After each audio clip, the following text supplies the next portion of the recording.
தந்தை, மகன், தூய ஆவியின் பெயராலே ஆமேன். மூவொரு கடவுளுடைய அருளும் ஆசீரும் பாதுகாப்பும் வழிநடத்துதலும் உங்களோடு இருப்பதாக. அன்பு சகோதரமே, ஒரு மிகப்பெரிய நிகழ்வோ ஒரு மிகப்பெரிய காரியமோ நடப்பதற்கு முன்னால் அதற்காக ஆலோசனைகள் நிறைய நடைபெறும். அதற்காக எப்படி செய்வது, யாரிடம் பொறுப்பை கொடுப்பது, என்னென்ன வழிமுறைகள் செய்ய வேண்டும் என்பதையெல்லாம் ஆலோசிப்போம். அதே போல அந்த நிகழ்வு நடந்து முடிந்த பிற்பாடு அதை பற்றி ஆய்வை மேற்கொள்ளுவார்கள். நல்ல முறையில் நடந்தது இருந்ததென்றால் அடுத்த முறை இதைவிட நல்லதாக எப்படி செய்வது என்று சொல்லி ஆலோசிக்கவும், குறைபாடுகள் இருந்ததே என்றால் எப்படி அந்த குறைபாடுகள் வந்தன, எப்படி அந்த குறைபாடு நிவர்த்தி செய்வது என்பதை பற்றி யோசிப்பார்கள். நம்முடைய வாழ்க்கையிலும் கூட இந்த ஒரு அனுபவம் தேவை. விண்ணரசை பற்றி இயேசு சொல்கின்ற பொழுது 13ஆம் அதிகாரத்துல 7 உவமைகளை சொல்லுவார். அதில் 7ஆவதாக வருவது இன்றைய உவமை. விதைப்பவன் உவமை, விதையும் களையும் பற்றி உவமை, கடுகு விதை உவமை, இப்படி ஒவ்வொன்றாக சொல்லி வந்த இயேசு இன்றைக்கு 7ஆவது உவமையாக மீனவன் உவமையின் வழியாக நமக்கு விண்ணரசை சொந்தமாக்கிக் கொள்ள ஒரு பாடத்தையும் வழிமுறையும் சொல்லிக் கொடுக்கின்றார். சுய ஆய்வு. நம்முடைய தனிப்பட்ட வாழ்க்கையிலும் இந்த சுய ஆய்வு மிகவும் தேவை. இந்த சுய ஆய்வு தான் நம்மிடம் இருக்கின்ற தீமைகளை குறைத்துக் கொள்ளவும், நன்மைகளை பெருக்கிக் கொள்ளவும், நம் வாழ்வை ஆசீர்மிகுந்த வாழ்வாக மாற்றுவதற்கும் ஒரு காரணமாக அமைந்திருக்கின்றது. மீனவன் கடலிலே வலையை வீசுகின்றான். வலை வீசுகின்ற பொழுது கடலில் இருக்கின்ற எல்லா ஜீவன்களையும் அது அள்ளிக்கொண்டு வருகின்றது. மீனுடைய செயல்பாடுதான் இன்று நமக்கு சொல்லிக் கொடுக்கிற ஒரு பாடம்.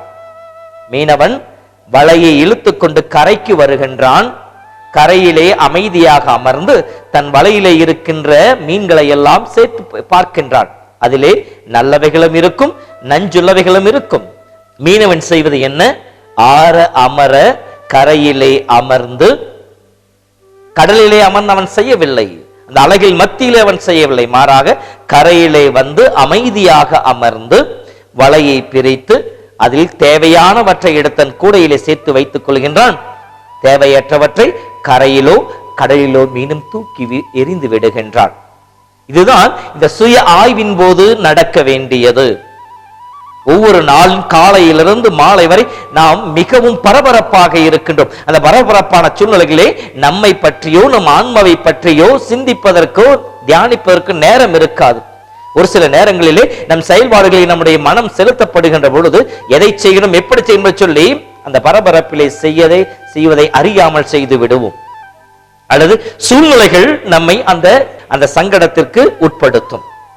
எப்படி மீனவன் கரையிலே அமர அமர்ந்து அந்த மீன்களை தேவையானதை எடுத்துக்கொண்டானோ அதை போலவே நாமும் நாளின் இறுதி மணித்துளிகளில நம் இல்லத்திலே ஜெபிக்கின்ற பொழுது நம் குடும்பத்தாரிடம் சொல்லலாம், இந்த நாளிலே நாம் ஏதாவது காரியங்கள் கடவுளை வேதனைப்படுத்தி இருந்தால், ஏதாவது காரியங்களால் கடவுளுக்கு எதிராக நாம் சொல்லிலோ செயலோ செய்திருந்தால் மனம் வருந்தி மன்னிப்பை கேட்போம் என்று சொல்லுவோம். அதே போல இறைவன் அந்த நாளில் நம் மீதும் நம் குடும்பத்தின் மீதும் எல்லா ஆசீர்வாதங்களும் நினைத்து பார்த்து, நம்மோடு இருந்த மனிதர்களுக்கு எத்தனையோ ஆபத்துக்கள், விபத்துக்கள், வியாதிகள், வேதனைகள் வரலாம். ஆனால் கடவுள் நம்மையும் நம் குடும்பத்தையும் காப்பாற்றினாரே, அதற்காக நன்றி என்று சொல்லுவோம் என்று சொல்லி நன்றி சொல்ல நம் குடும்பத்தாரை அழைப்பது. ஆக ஒரு 5 நிமிடம் அமைதியாக ஆண்டவர் பிரசன்னத்திலே அல்லது நம்முடைய இல்லத்திலே அமைதியாக அமர்ந்து அந்த நாளை நாம் ஆய்வு செய்ய வேண்டும். எந்தெந்த நேரங்களிலே எந்தெந்த இடங்களில் எப்படியெல்லாம் நான் இருந்தேன், என்னுடைய வாழ்வு எப்படிப்பட்டதாக இருந்தது என்பதை பற்றி சிந்தித்து பார்க்க வேண்டும். சிந்தித்து பார்த்து மீனவனை போல நல்லதை பொறுக்கி நம்முடைய இதயத்திலே சேர்த்து வைத்துக் கொள்ள வேண்டும். தீயவற்றை தூக்கி எறிய வேண்டும், வெளியே எறிய வேண்டும். அப்பொழுதுதான் நன்மையானது நம்மிலே பெருகுகின்ற பொழுது நல்லவராம் இயேசுவினுடைய அந்த விண்ணரசின் மக்களாய் நாம் வாழ முடியும். இல்லையெனில் நாம் புறம்பே தள்ளப்பட்டு அழுகைக்கும் அங்கலாய்ப்புக்கும் வேதனைக்கும் உட்படுத்தப்பட்டவர்களாக மாற்றப்படுவோம். ஆகவே அன்பு சகோதரமே, இதோ இந்த நாளிலே இந்த சிறு ஓமையின் வழியாக நம்முடைய கிறிஸ்துவ வாழ்விலே இன்னும் அதிகமாக நாம் எப்படி ஈடுபட முடியும், இன்னும் அதிகமாக எப்படி நாம் ஆண்டவனுக்கு உகந்தவர்களாக மாற முடியும், இன்னும் அதிகமாக எப்படி ஆண்டவரை நாம் சுமக்க முடியும், நற்செய்தி அறிவிக்க முடியும் என்பதை சொல்லி காட்டுகின்ற ஒரு உன்னதமான ஒரு நிகழ்வை இயேசு நமக்கு முன்னால் வைத்திருக்கின்றார். ஆகவே சுய ஆய்வு, நம்மை அறிந்து கொள்வதற்கும், நாம் யார் என்பதை தெரிந்து கொள்வதற்கும், நம்முடைய பலவீனங்களை நாம் அறிந்து கொள்வதற்கும், நம்மிடம் இருக்கின்ற குறைபாடுகளை தெரிந்து கொள்வதற்கும், நம்மிலே இருக்க நன்மைகளை நாம் இரட்டிப்பாக மாற்றிக்கொள்வதற்கும், குறைபாடுகளை பலவீனங்களை தகர்த்தெறிவதற்கும் பயன்படுகின்ற ஒரு ஒப்பற்ற கருவியாக இருக்கின்றது. இந்த நாளில் இறைவன் சொல்லிக் கொடுக்கின்ற இந்த நிலையை அறிந்து கொள்வோம். அறிந்து கொண்டால் மட்டுமே விவிலியத்திலே எத்தனையோ கதாபாத்திரங்கள் நமக்கு இருக்கின்றன. தாவீது இந்த சுய ஆய்வை மேற்கொண்டான். எனவேதான் திருப்பாடல் 32 திருப்பாடல் 51 எடுத்து படித்து பாருங்கள். தன்னுடைய வாழ்வை பற்றி அலசி ஆராய்ந்த தாவீது சொல்லுவான், ஆண்டவரே, இது உம்முடைய ஆவியிடமிருந்து எடுத்து விடாது, உம்முடைய தூய ஆவியால் என்னை மீண்டும் நிரப்பியறலும், ஈசோப்பினரை கழுவியறலும், நான் தூய்மையாவேன், ஒரே வணியிலும் வெண்மையாவேன், அப்பொழுது நான் பாவம் செய்பவர்களுக்கு உடைய அன்பை நான் எடுத்துச் சொல்லுவேன் என்று சொல்லுவான். அதே போல ரோமர் புத்தகம் 7ஆம் அதிகாரத்தை படிக்கின்ற பொழுது பவுலடியார் தன்னை முழுவதுமாக ஆய்ந்து அறிந்ததினால் தான் சொல்லுகின்றார், என் உள்ளத்தில் இருக்கின்ற பாவம் என்னை செய்ய தூண்டுகிறது, எதை நான் செய்யக்கூடாததை செய்கிறேன், செய்ய விரும்புவதை நான் செய்ய முடியவில்லை என்று சொல்லி தன்னுடைய உள்ள போராட்டத்தை உணர்ந்து கொண்டு ஆண்டவர் கரங்களை முழுமையாக அர்ப்பணிக்க முடிந்தது. ஆம் அன்பு சகோதரமே, இதோ இந்த நாளிலே ஆண்டவருடைய அருளை கேட்போம். இறைவன் பகுத்தறியும் ஆற்றல் நமக்கு கொடுத்திருக்கின்றார்.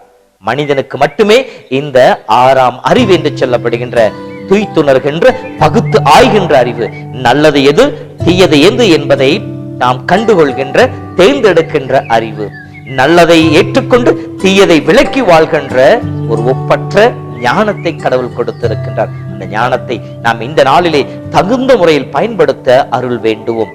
அதற்கு துணையாக இருக்கின்ற தூய ஆவியின் வல்லமையை கேட்போம். நல்லதையும் தீயதையும் பகுத்தாய்ந்தறியவும், நல்லதை பற்றி கொண்டு தீயதை எடுத்தெறிந்து நல்லவர்களாக வாழ்ந்து ஆண்டவருக்கு சான்று பகர ஆவியானவரே என்னை வழிநடத்தும் என்று சொல்லி ஆவியினுடைய வழி நடத்துதலை நம்மை முழுவதுமாக ஒப்புக் கொடுப்போம். எல்லாம் வல்ல இறைவன் தந்தை, மகன், தூய ஆவியின் பெயராலே ஆமென்.